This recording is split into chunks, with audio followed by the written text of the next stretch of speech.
आप सभी का हमारे प्रशस्त एकेडमी चैनल पर हार्दिक स्वागत है। आज हम हिंदी साहित्य का इतिहास के प्रश्नों को हल करेंगे। इसके पहले हम आधुनिक नाटक, एकांकी, उपन्यास, कहानी और आधुनिक काव्य, हिंदी व्याकरण और काव्यशास्त्र पर प्रैक्टिस कर चुके हैं। पुरानी वीडियोस हमारे चैनल पर हैं, आप उन्हें देख सकते हैं। इसमें पहला प्रश्न है, इतिवृत्त और आलोचना का समवेत रूप होने से वह इतिहास आज भी प्रकाश स्तंभ बना हुआ है। इस कथन में जिस इतिहास की ओर संकेत किया गया है उसके लेखक हैं। तो यह आचार्य रामचंद्र शुक्ल की जो पुस्तक है हिंदी साहित्य का इतिहास, उसकी ओर संकेत किया जा रहा है। इनकी पुस्तक 1929 ईस्वी में हिंदी शब्द सागर की भूमिका के रूप में हिंदी साहित्य का विकास नाम से प्रकाशित हुई थी। फिर अगला प्रश्न है, हिंदी साहित्य के इतिहास में आदिकाल के लिए आधार काल नाम किसने दिया था? यह नाम दिया था मोहन अवस्थी ने। इसके अतिरिक्त नाम दिया था सुमन राजे ने भी।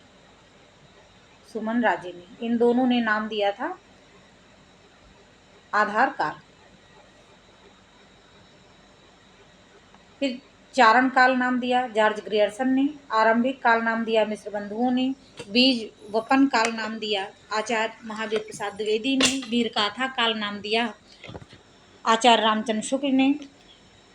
सिद्ध सामंत काल नाम दिया राहुल सांकृत्यायन ने। वीर काल नाम दिया विश्वनाथ प्रसाद मिश्र ने। संधि काल एवं चारण काल नाम दिया डॉक्टर राम कुमार वर्मा ने। ये देखिए, ये नाम और ये नाम बहुत कंफ्यूज होता है, तो ये ध्यान से देखेंगे। आदिकाल नाम दिया आचार्य हजारी प्रसाद द्विवेदी ने। आधार काल नाम दिया सुमन राजे और मोहन अवस्थी ने। जय काल नाम दिया रमाशंकर शुक्ल रसाल ने।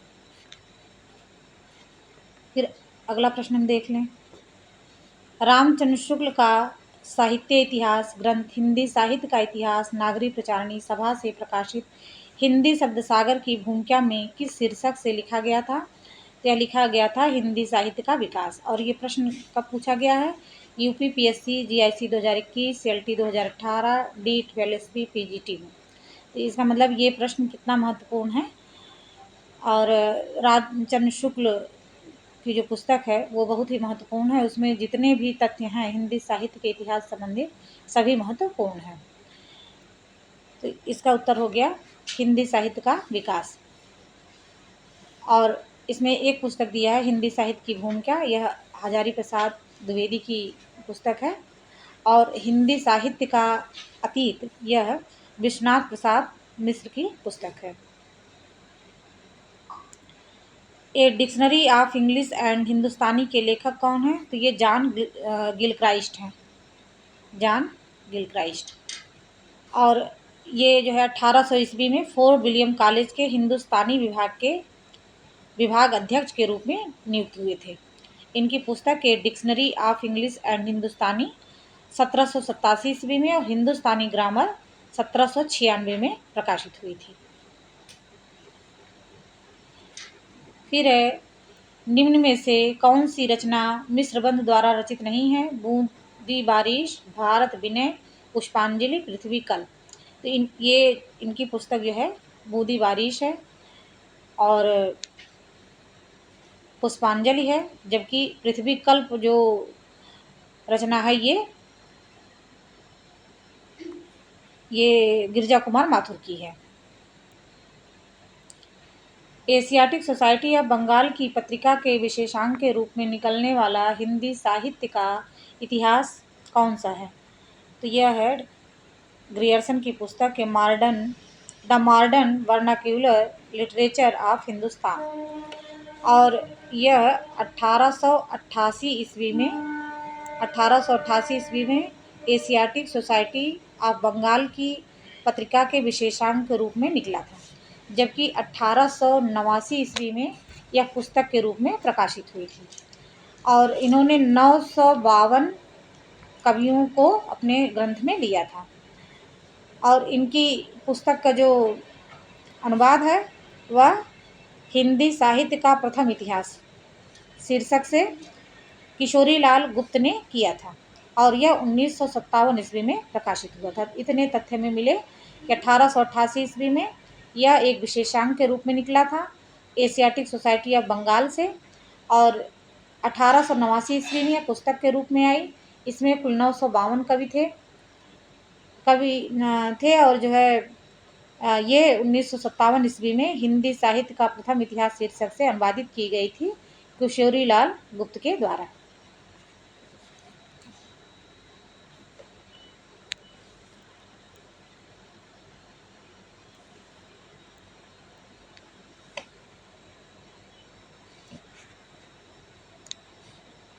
फिर अगला प्रश्न, हिंदी काव्यधारा के संग्रहकर्ता साहित्यकार का नाम क्या है?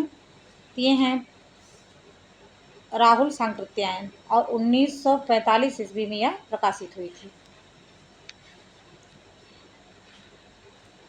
इनमें से किसने अपने हिंदी साहित्य इतिहास में आदिकाल को संधिकाल तथा चारण काल नाम दिया था? तो यह नाम दिया था डॉक्टर राम कुमार वर्मा ने। डॉक्टर गणपत चंद्र गुप्त ने प्रारंभिक काल नाम दिया था आदिकाल को, और रमाशंकर शुक्ल रसाल ने जय काव्य दिया था नाम। डॉक्टर राम कुमार वर्मा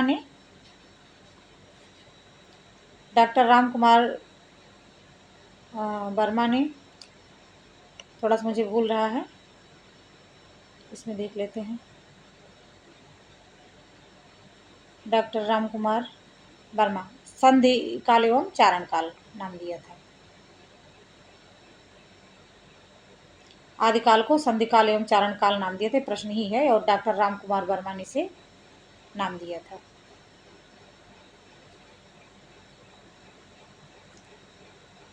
फिर है हिंदी साहित्य का वैज्ञानिक इतिहास के लेखक कौन है?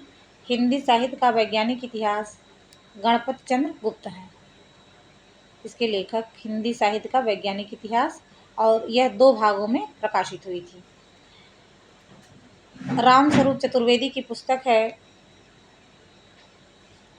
हिंदी साहित्य और संवेदना का विकास। यह महत्वपूर्ण पुस्तक है, 1886 ईस्वी में यह प्रकाशित हुई थी। हिंदी साहित्य का बृहत इतिहास, इस ग्रंथ का प्रकाशन किया था नागरी प्रचारणी सभा काशी ने। हिंदी साहित्य का बृहत इतिहास नागरी प्रचारणी सभा काशी द्वारा प्रकाशित हुई थी। फिर अगला प्रश्न है, हिंदी साहित्य जगत में मिश्र बंधु नाम से विख्यात लेखकों में सम्मिलित हैं? तो मैंने ट्रिक बनाई है गश्सू, गणेश बिहारी मिश्र, श्याम बिहारी मिश्र और सुखदेव बिहारी मिश्र, इस तरह से गश्सू। मिश्र बंधुओं ने रीतिकाल को नाम क्या दिया था? मिश्र बंधुओं ने रीतिकाल को अलंकृत काल नाम दिया था। श्रृंगार काल नाम दिया था विश्वनाथ प्रसाद मिश्र ने, और रसाल काल तो इसमें है ही नहीं है, और कला काल नाम दिया था रमाशंकर शुक्ल रसाल ने। ये रमाशंकर शुक्ल रसाल ने। श्रृंगार काल नाम दिया था विश्वनाथ प्रसाद मिश्र ने, अलंकृत काल नाम दिया था मिश्र बंधुओं ने। हिंदी साहित्य के आदिकाल को सिद्ध सामंत युग नाम दिया था सिद्ध सामंत युग राहुल सांकृत्यायन ने। अब देखिए कितनी बार ये प्रश्न पूछा गया, यूपी पीएससी जीडीसी में पूछा गया, DSSB में पूछा गया, फिर DSSB में पूछा गया, जीआईसी में पूछा गया, आरपीएससी में पूछा गया, पीजीटी में पूछा गया। मतलब ये भी पुस्तक महत्वपूर्ण है, तो इसके बारे में जानते रहें।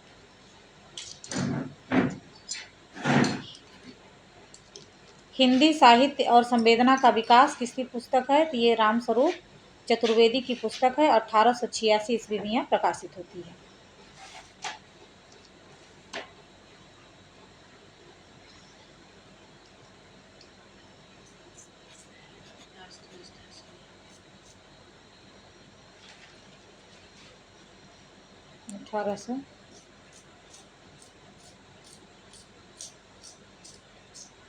फिर अगला प्रश्न है, नागरी प्रचारणी सभा द्वारा प्रकाशित हिंदी साहित्य का बृहत इतिहास प्रथम भाग का शीर्षक क्या है? तो यह है हिंदी साहित्य की पीठिका।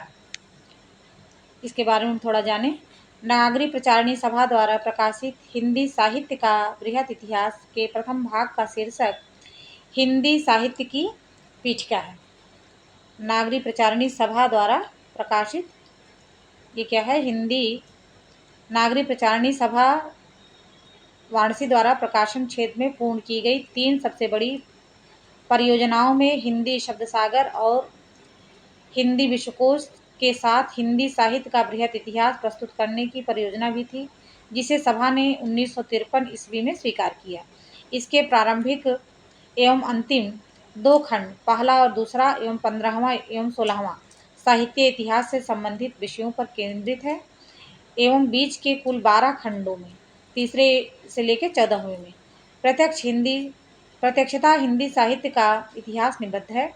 इसके प्रथम भाग का शीर्षक हिंदी साहित्य की पीठिका तथा द्वितीय भाग का शीर्षक हिंदी भाषा का विकास है। तो ये ध्यान देने की बात है कि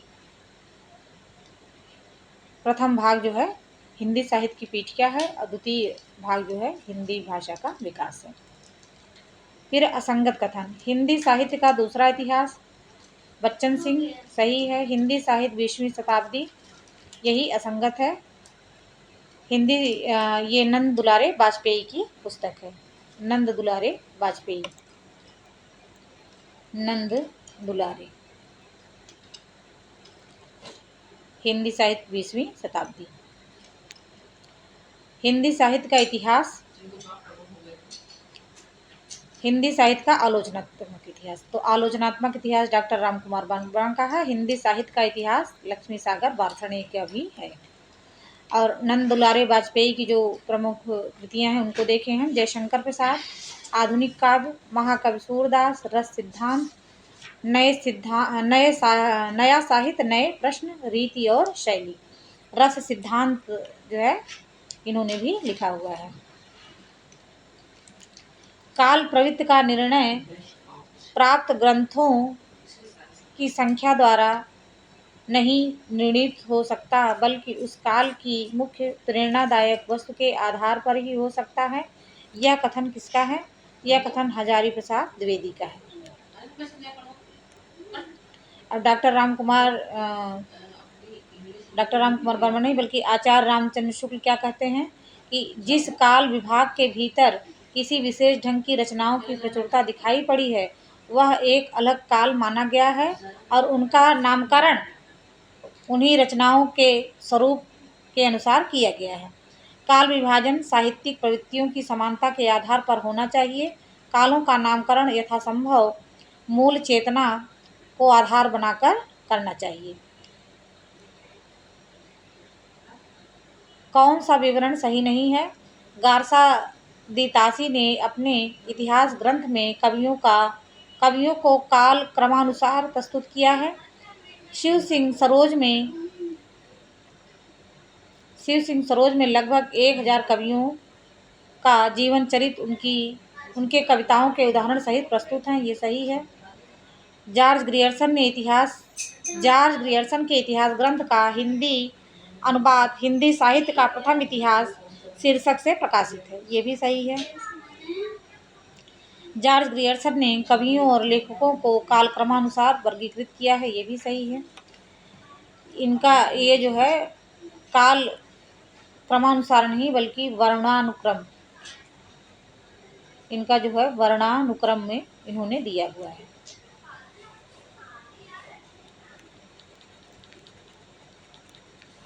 वर्णानुक्रम में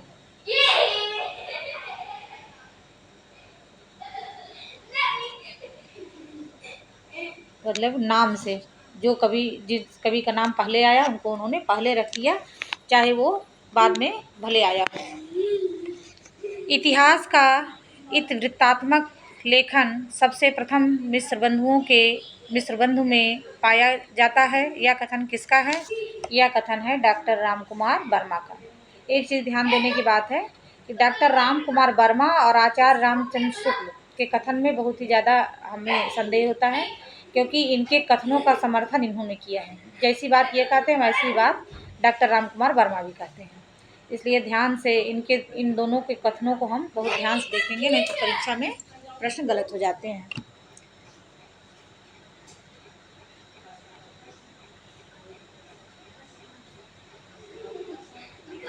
इतिहास का वृत्तात्मक लेखन मिश्र बंधुओं पाया जाता है। यह कथन डॉक्टर राम कुमार वर्मा का है।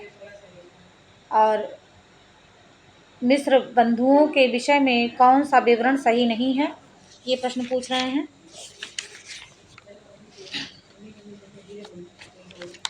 इनमें अनेक कवि जो अज्ञात थे प्रकाश में लाए गए और उनके साहित्यिक महत्व का मूल्य आंका गया है। इसके प्रथम 3 भाग संवत 1970 विक्रमी में और चतुर्थ भाग 1991 में प्रकाशित हुए। चतुर्थ भाग साहित्य के वर्तमान काल से संबंधित है। इसके चारों भागों में लगभग 3000 कवियों का विवरण मिलता है, तो ये कथन गलत है। ये 3000 नहीं बल्कि इसमें 5000 कवियों का विवरण इनको इन्होंने दिया है। तो ये सही हो गया, बी सही है, सी सही है, डी इसमें गलत है।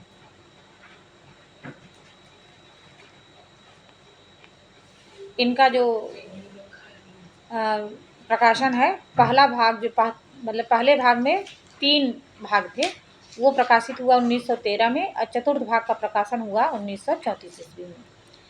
हिंदुस्तानी को सर्वप्रथम हिंदी किस विद्वान ने कहा है? ये कहा है गिलक्राइस्ट ने। हिंदी साहित्य का आलोचनात्मक इतिहास, ये पुस्तक किसकी है? ये डॉक्टर राम कुमार वर्मा की पुस्तक है। डॉक्टर राम कुमार वर्मा की पुस्तक है।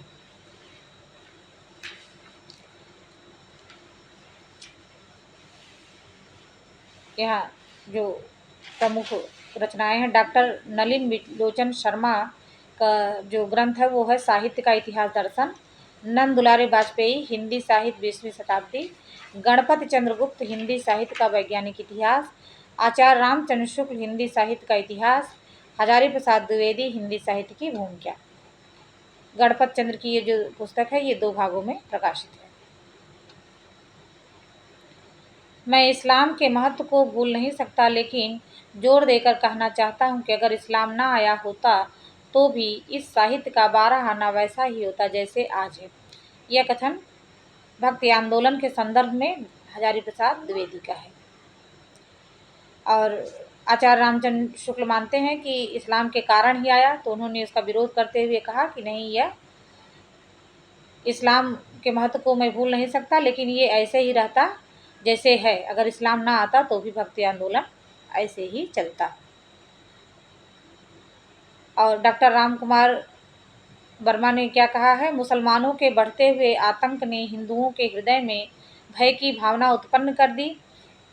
इस असहायावस्था में उनके पास ईश्वर से प्रार्थना करने के अतिरिक्त अन्य कोई साधन नहीं था। तो ये डॉक्टर राम कुमार वर्मा का कथन है।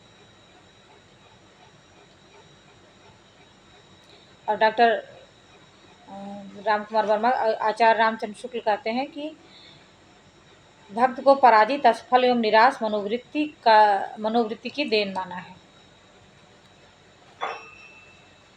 रीतिकाल को सर्वप्रथम श्रृंगार काल नाम रखने का सुझाव किसने दिया था?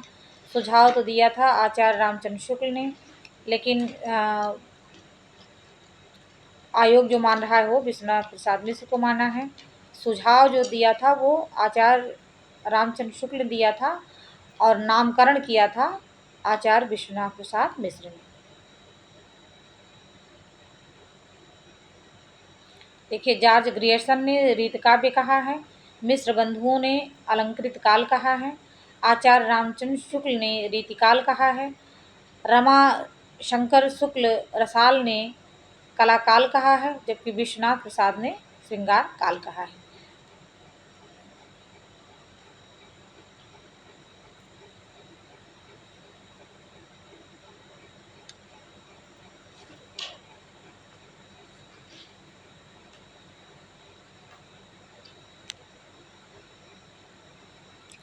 गारसा द तासी के इतिहास ग्रंथ इस्तवार द ला लिटरेतुर एंदोई हिंदुस्तानी का दूसरा संस्करण कब प्रकाशित हुआ था?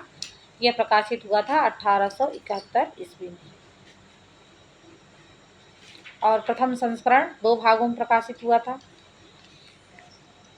1839 ईस्वी में और 1847 ईस्वी में। 1839 में और 1847 में इसके प्रथम 2 संस्करण प्रकाशित हुए थे। और इसमें कुल 738 कवियों को उन्होंने रखा था, जिसमें हिंदी के कुल 72 कवि थे। रामचंद्र शुक्ल का हिंदी साहित्य का इतिहास पहले किस ग्रंथ की भूमिका के रूप में छपा था? तो ये छपा था हिंदी शब्द सागर की भूमिका के रूप में 1929 ईस्वी में नागरी प्रचारणी सभा वाराणसी के द्वारा। इस प्रकार से हिंदी साहित्य के महत्वपूर्ण प्रश्नों को हमने हल किया है। शेष कल के प्रैक्टिस सेट में हम फिर से प्रश्न हल करेंगे। चैनल पर बने रहिए, चैनल सब्सक्राइब करिए, लाइक एंड शेयर करिए। धन्यवाद।